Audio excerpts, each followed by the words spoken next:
You're listening to the Doc Lounge podcast. This is a place for candid conversations with the healthcare industry's top physicians, executives, and thought leaders. This podcast is made possible by Pacific Companies, your trusted advisor in physician recruitment. Welcome to the Doc Lounge podcast. I'm your host, Stacey Doyle, and today we're thrilled to welcome Jessica Jones, an entrepreneur, agency owner, medical clinic founder, and an all-around powerhouse with nearly 30 years of experience blending the corporate grind with entrepreneurial grit. Jessica has helped countless healthcare professionals pivot from burnout to business ownership, guiding them to launch successful practices on their own terms. From solo ventures to strategic partnerships and even franchise models, she's seen it all, and she's here to share what works and what doesn't. If you've ever thought, should I start my own practice, or wondered how to make your clinic work for your lifestyle, not the other way around, this episode is for you. Welcome to the Doc Lounge podcast, Jessica. Thank you so much. I'm grateful and excited to be here. I was very much looking forward to connecting with you. Well, you have such a great career and such really a dynamic career. So tell us, how did you get inspired to go, from owning a medical clinic to helping others build their own? Sure. So, I don't want to but I actually was helping physicians scale their practices and ended up owning because I had a client who said, I'm starting something new.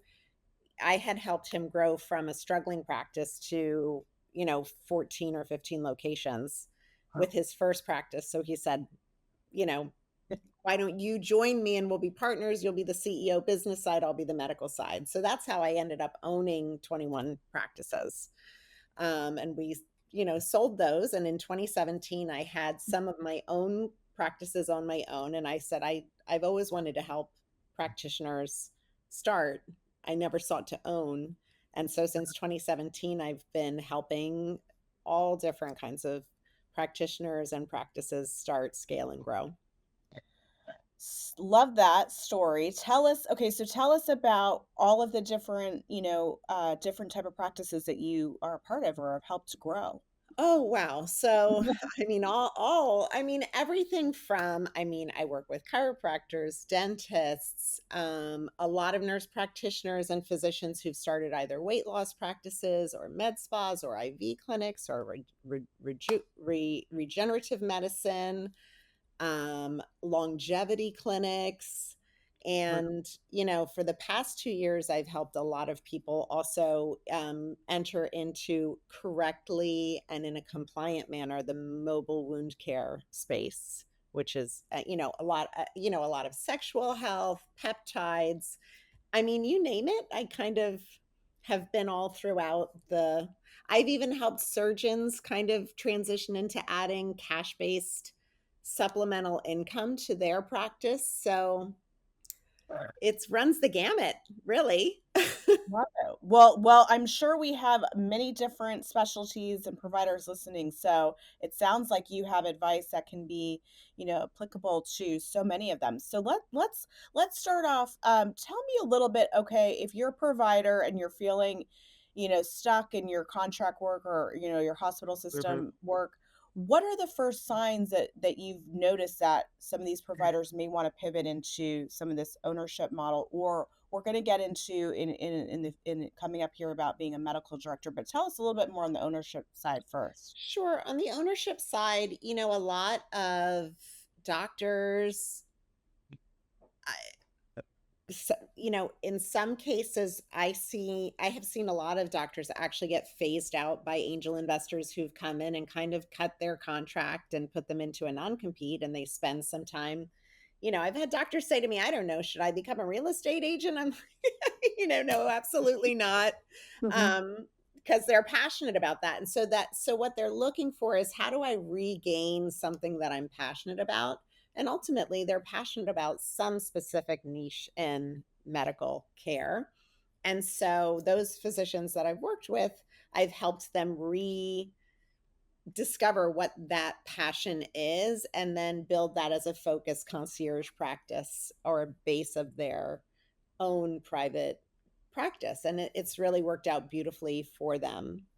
because they've renewed their faith and their patients have followed them, and it works well. And Well, some yeah, people go ahead. just get sick of the constant administrative changes, the hours, the lowered income. I mean, I've had doctors say to me, I just did a 3-hour emergency surgery and my reimbursement was $157. And that's a real conversation I had. I couldn't believe the ridiculousness of it. Um, Mhm. so there's that going on. And then the truth is, I also have worked with a lot of nurse practitioners who, I mean, for lack of a better term, I'd say even PTSD, like they're just run through it with whatever their current situation is. And they've got the skills, the expertise, the patient care, the empathy, and everything they need to start their own business. So, Well, love that. I mean, I think you're hitting on many topics here that, we've heard about non-competes, burnout, lower payouts. So all of these things really come together and create kind of this perfect storm for people, providers looking for different ways to bring in income. mhm. So tell us a little bit. I mean, I'm sure there's some pros and cons to different models here. So let's talk about, I mean, I know there's solo, there's partnership, there's franchise, and then there's being a medical director. So tell anyone, inform them about kind of what those differences are. Sure. So, I mean, there's certainly leaps. It's kind of interesting because um, uh, after I sold my practices that I was in with my partner, I kind of decided like partnership's very difficult to end. It's harder than a divorce. So with a partnership, you just really want to get into it. You really want to make sure, like, just because you get along and you seem to do things well, you need to ask a lot of questions before you sign that paperwork. And you really need to make sure you're on the same wavelength. Because if you're not, you're going to end up in mediation and it's going to harm the profitability of your practice. So, just yeah, and I've seen that echo throughout my career where I see partnerships dismantling and untangling and trying to get out of it and have one person either keep the practice or they need to sell everything and just go separate ways. So partnership is just something to really pay attention to, how well you're going to manage the business together. And if you have the same real ethical ideas, the same mannerisms of how you want to approach patient care, all of those things, how you want to approach the revenue in the business and take it out and keep it in and set some aside, all of those things should be discussed beforehand. Solo practice, I see also a lot of people who their big fear is taking that leap of faith and being alone, right? And so to those people I'd say, well, you're never really alone. There's people like me, there's a lot of support out there at every facet of your business that you can bring in to help you, and they don't own a piece of your business. And there's also ways to do an external partnership really with people where you'll do like a joint venture or something like this that is not a partnership and can be more easily unentangled from your business if it's not working. Um, and then you talked about franchise. So franchises can be great because they give you all the systems, all the support, etc. Um, but you're just going to have to pay for that. And you want to talk to other owners and make sure that it really is fair, equitable. They're feeling really good about it. Don't only speak with the owners that they tell you to call. Make sure you're looking at the website and pulling up other owners, right? So that can be a really good way to go. And then you also talked about just being a medical director. I've worked with doctors who've retired for one reason or another that they did not have a choice either because of a medical reason or something like that. Um, or I've spoken with doctors who just see it as a great way to work with practices and work, in more of an administrative capacity rather than a hands on patient care. And then I've seen doctors do it both ways where they're the medical director, but they're also doing the telehealth visit or the good faith exams, or they're participating in some way in the care, right? But it can be a really rewarding way to practice medicine. I've seen a lot of doctors get multiple, licenses in all 50 states so that they can really oversee a franchise business or be the medical director and consultant for something that's big. The only thing I see about that as the downside is it is your license and you're relying on others to carry out your protocols and follow them according to how you've laid them out. So there's risk, and there's, of course, you know, there's clinics that are less of a risk than others, so it's feeling comfortable where you're overseeing practitioners. Great advice. Thanks for breaking all of those down. I know that we've been hearing a lot about, obviously we were talking earlier about insurance reimbursement, and obviously Mm. people love cash. So tell us a little bit. I mean, cash pay practices are becoming more popular. What medical niches work best in this space without relying on, insurance? I mean, of course, in the cash space, you're always going to have sexual health, whether it's, aging and hormone replacement therapy and testosterone therapy and sexual health, or, the symptoms that go along with aging. So that's always going to be profitable. There's a misconception as well. I mean, I don't want to get into it too much, but there's also a lot of younger people who are needing, those resources. And they're not covered by insurance. Insurance doesn't care for it, even though it's one of the basic human needs. So it hasn't caught up. And the other thing about sexual health is, by the time you're experiencing, like, for example, erectile dysfunction, by the time you're experiencing that, you're either, have a blood flow, issue that's going to lead to a heart attack, or prostate cancer. So people should be looking at those things as well. But anyway, that's off topic. Sexual health is always going to be profitable. Longevity. This is a big, like the blue zones, living longer, extending our lives, avoiding dementia and some of the other problems that go along with aging. I think longevity clinics are a big, I don't know that we're seeing it so much, but I think we're going to be seeing more and more of that. So how to help extend your life through making the best choices now and making lifestyle decisions. People need support to do that. It's not something they do innately. And that's going to be a cash business. Of course, weight loss has always been a huge, and of course, it's a hot topic today because of the GLP-1s, and it's huge. I mean, it's an industry that boomed overnight, starting in really like late 2020, and has been going strong. And there's been a lot of regulatory changes that have impacted it, but so many people got into weight loss. And then when they got into weight loss, they started adding things like, medical devices, aesthetics, peptides, things like that. And then, of course, regenerative medicine is also kind of out there. And also, we're seeing a lot of mental health come up, a lot of psychedelics, a lot of ketamine, things like that have been up and coming and growing. Great observations. Tell us a little bit. We'll kind of peel some of those layers on those different clinics. Tell me, so GLP-1, I know that's obviously really popular. What are your thoughts? Is it a smart time to enter? Is it oversaturated? What are you seeing? So for GLP-1 clinics, I'm seeing a lot of people who felt like they built a practice on a solid model and now they're feeling really worried. I'm actually working with another consultant who's similar to me but has a different focus, and we're doing a med spa makeover program for these people who are out there. They've got their GLP-1 clinics and they feel like, oh my gosh, now what do I do? It's not over. Your business is there. As long as you've got the solid base, there's a lot of things that you can be done to expand upon and continue to help your patients. I won't get into, the tirzepatide and semaglutide kind of like regulatory stuff, just because it's always changing. And we don't know tomorrow. A judge could weigh in on something, but what for now, people are still able to offer it.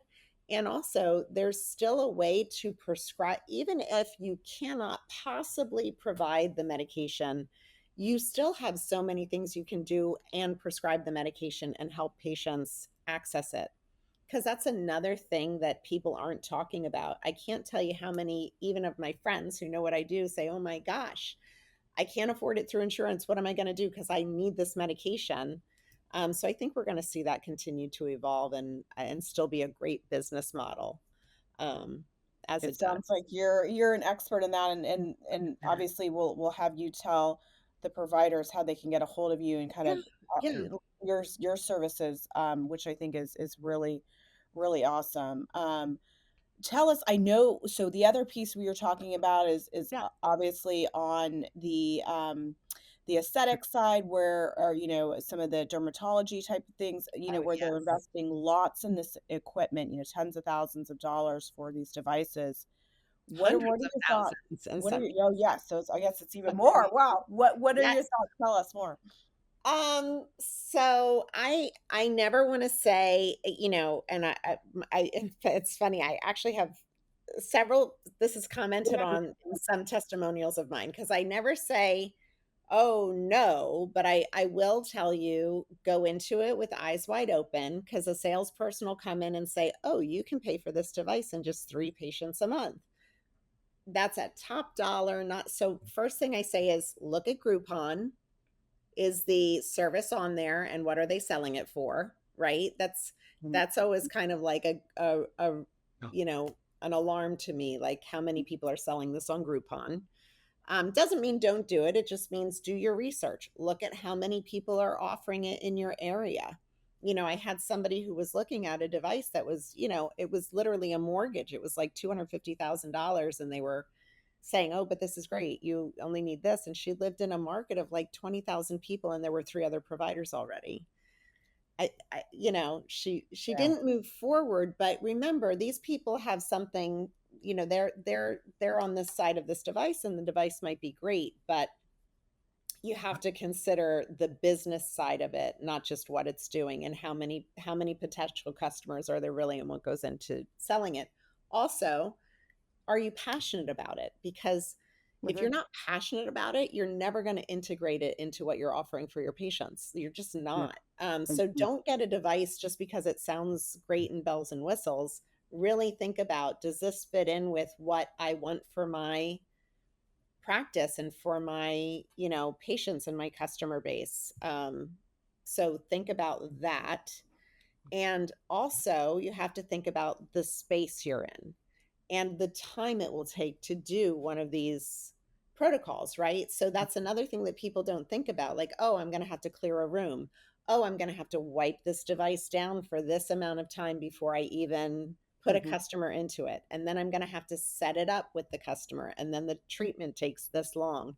So think about, now you're paying somebody, or you're taking your time to set it up, clean it, prep it, set the patient up, break it down, get the patient out of it. There's a time factor that people need to think about. And what does that take away from everything else you're doing in your practice? So I know I'm talking fast, but there's so much to fit in. Hopefully that gives people something to think about. That's great. And I'm assuming, are there alternative ownership models to some of those devices, or what, or it is kind of. Interestingly enough, so yes, of course, yes, that's where a lot of people do a JV. Like they'll say, "Listen, I'll buy the device and we'll split the revenue," or "I'll buy the device." I've dabbled in that a bit with devices that I believe in with clinics, and that can be a great way to offer the service. Again, I still say, even if you can enter in a relationship like that, what matters the most is that you're passionate about it. Because if you're not, and if you're not going to get buy-in from your staff, you're not going to be able to get your patients to believe in it and try it and purchase it. Great Yeah. advice. Tell us a little bit about wound care. I found that Yeah. fascinating. Yeah. So I would say, really, since 2020, wound care has been growing, because there's more wounds than there are chronic wound care experts. So there's more wounds that can be treated. A wound that is chronic that is not cared for is probably either going to become an amputation or loss of life within 5 years. So it's very, very serious and critically important. And, like any other lucrative side of medicine, there's a lot of people who get into it only for the financial base, which is very strong, but it's also very serious, very life-changing for the patients. And you've got to be very focused on compliance and how to do it the right way, but it's extremely, extremely rewarding. I've helped a lot of people enter that mobile chronic wound care space the right way. That sounds, yeah, it sounds very fulfilling, and like you're saying, it could also be lucrative. I'm assuming, is this populations that are impacted by diabetes? What you, because you're saying chronic. Yes, diabetes, pressure wounds from, being in a wheelchair or there can be um, a lot Yeah. of causes for the wounds, but yes, they just do not heal as you would expect them to. And so if a wound hasn't healed in, 30 days of acute care, it might be appropriate to come in and do some chronic care. And there's a lot of ways to do it. Of course, amniografts are one of the things that are working very well, but there's a number of other great products that really can go in and really kind of magically help these patients and extend their lives and give them their lives back.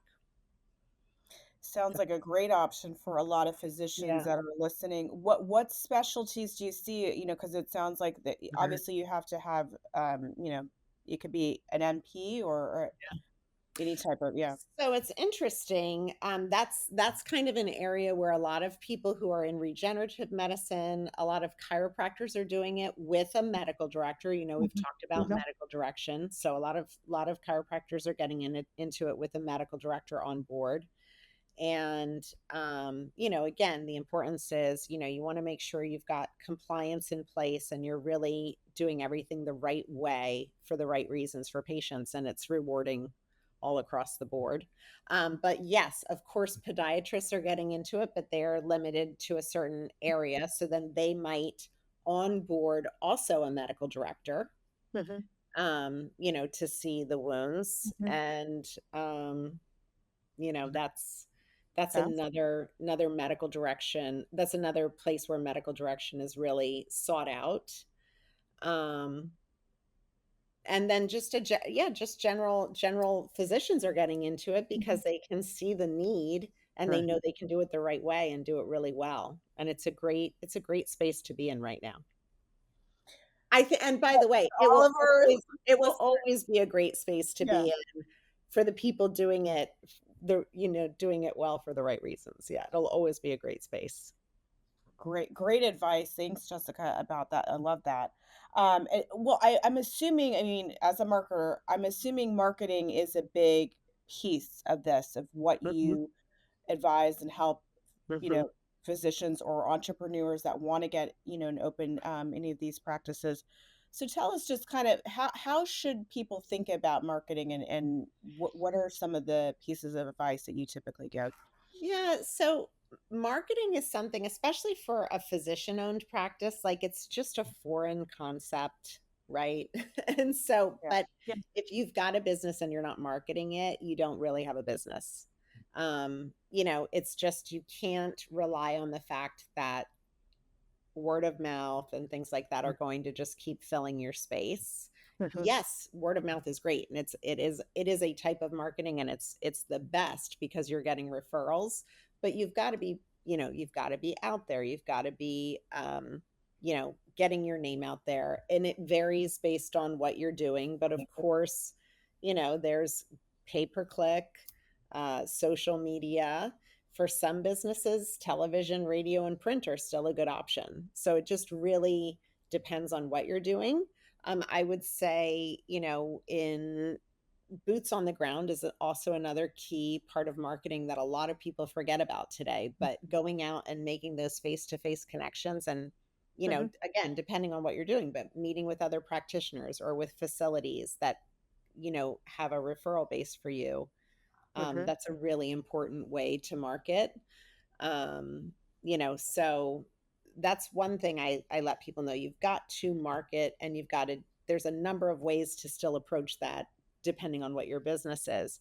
The other thing I would say is if you are marketing using any online platform, a big, huge mistake I see people make is they aren't happy with the results in 30 days and they just quickly change to another and change to another and change to another.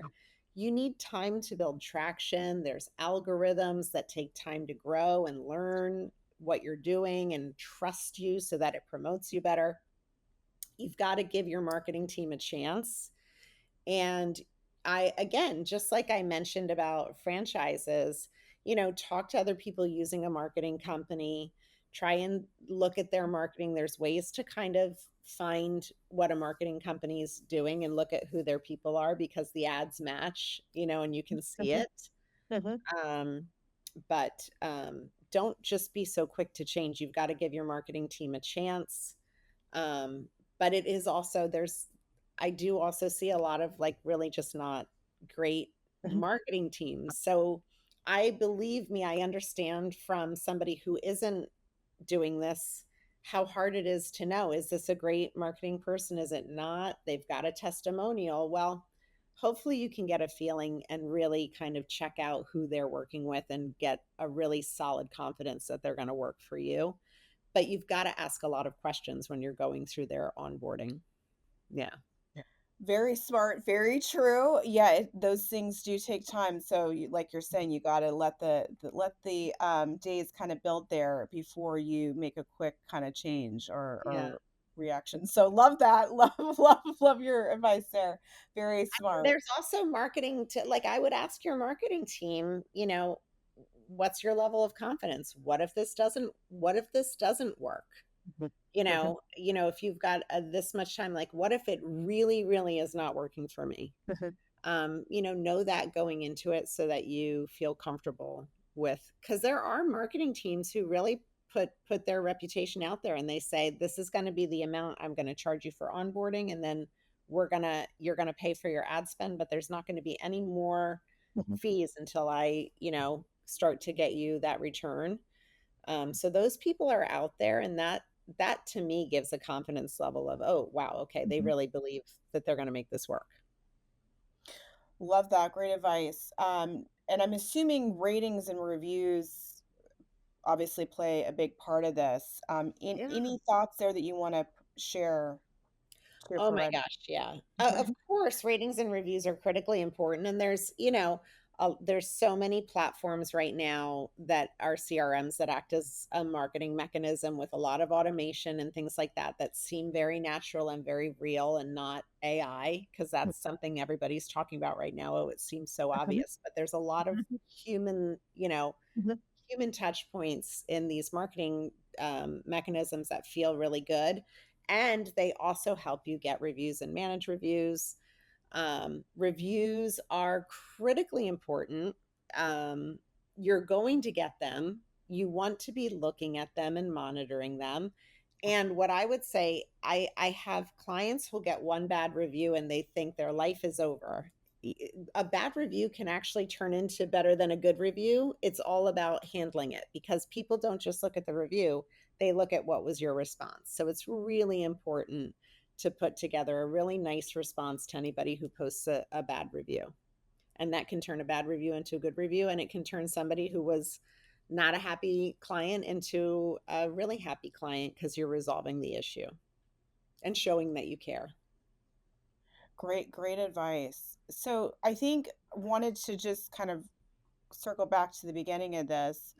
If you are a provider listening and you're thinking, hey, this, there is something that I'm passionate about, I may want to take that next step. Before they do that, before they launch a clinic, or before they become a partner or a medical director, any last tips of advice that you would want to give them, Jessica? Yeah, before they do it, again, be really think about it. Do your research into who else is doing something similar.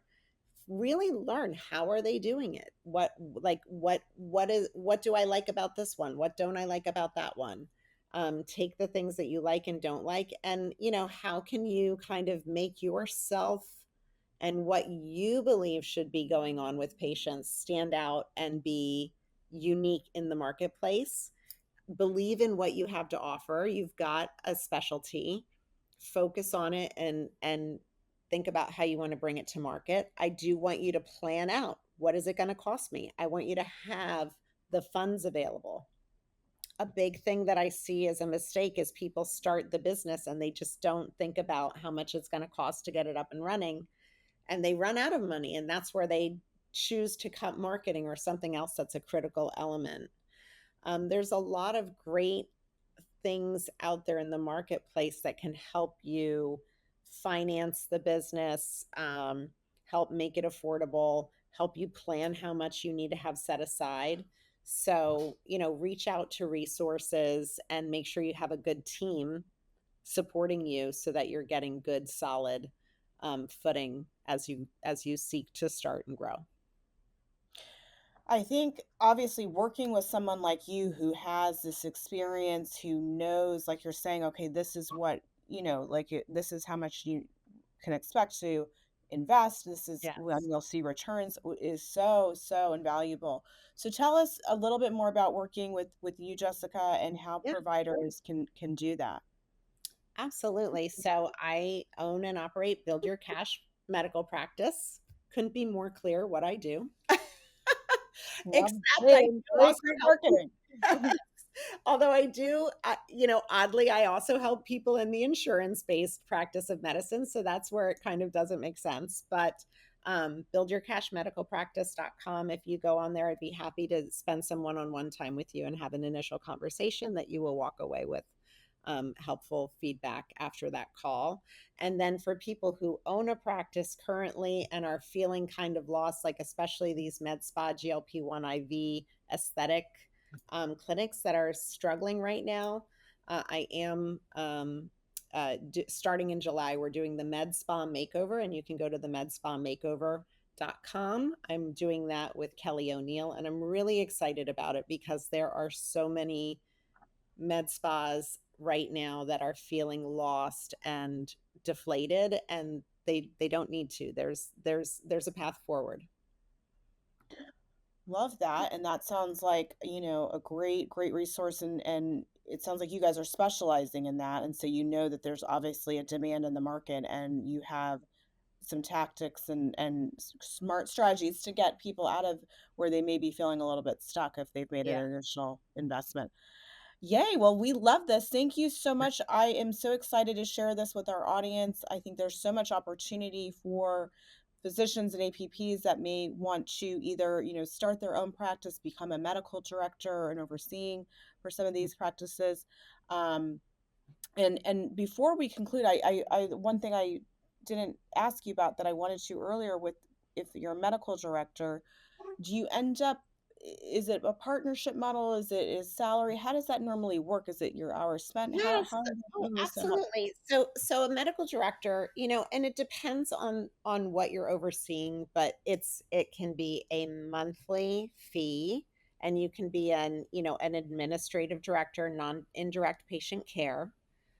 So you're setting the protocols for the clinic. You're answering the SOS calls if this patient isn't approved for for something, or if you have questions about it, or if the patient's having a response to something that was done in the clinic. So there's indirect patient care where you're doing that type of kind of hands-off protocol, but working with the staff in the clinic. And then there's, everything in between. So you can have a very hands-on experience where you're doing all the good faith exams, either in person or via telehealth. That's not the norm. The norm is like kind of this indirect patient care where you're setting the protocols. You can be the compliance and consultant, medical director, where you're setting the standards for a franchise. Um, and you can be the medical director where you're partnering with a team. So it can be anything from a monthly fee, depending on what's being done in the clinic, to a partnership model. Like, which would That's be like just kind of an agreement. It's not, Mhm. you're not necessarily a partner in the Mhm. company, but you've got an agreement in place. And then you can also be a salaried part of the company as well. So Lots there's of all sorts of flexibility. ways it can Yeah. play out. It just depends on what it is. I love that because I think it depends on how much time you have available to give. Mhm. But it sounds like it's very flexible and you can and really kind of determine what is best for you and what and how much involvement you want. So Yeah. yay, love that. Well, thanks so much, Jessica, for being on today. And we'll put all your information within the links in our bios so that everyone can get a hold of you that way. Thank you so much. I loved being here. I'm so grateful for the time together. Thank you. Of course. Thank you to all of our listeners. If you would like to be notified when new episodes air, make sure to hit that subscribe button. And a big thank you to Pacific Companies. Without you guys, this podcast would not be possible. If you would like to be a guest, please go to www.pacificcompanies.com. Thank you.